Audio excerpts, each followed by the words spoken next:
Hi everybody, and welcome to Ideal Fitness and Nutrition. We've got another workout video for you today, but if you haven't already, please hit the subscribe button and like this video. And if you want to head over to our Facebook and our Instagram, you can get yourself some daily content. So what we've got for you today is an exercise called an EMOM exercise, which stands for on the minute, every minute.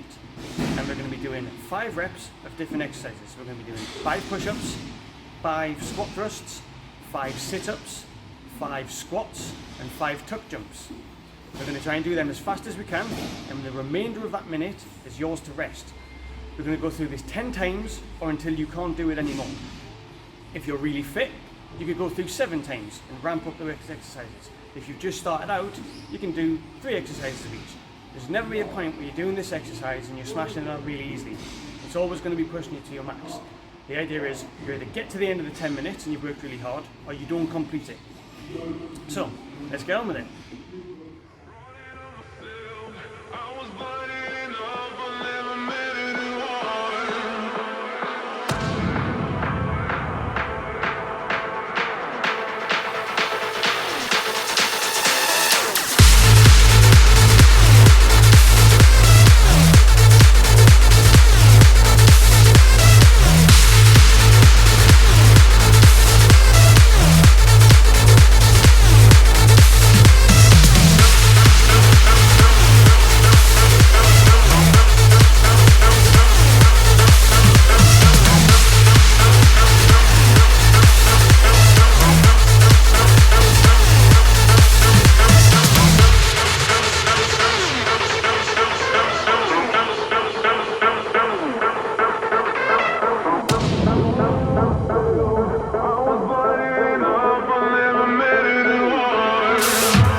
So that's the end of the exercise, guys. If you want to make it through 10 minutes, well done. If you want to make it harder for yourself next time, ramp it up. Do 6 exercises, do 7 exercises. Add an exercise in it if you want. Do burpees in the end instead of just doing 5 exercises, do 6 of them. You can amend this any way you like. You should never be a point when you finished it and you're not out of breath. The design of this is to always be making you work. So, look forward to seeing you in the next video. See you later, guys.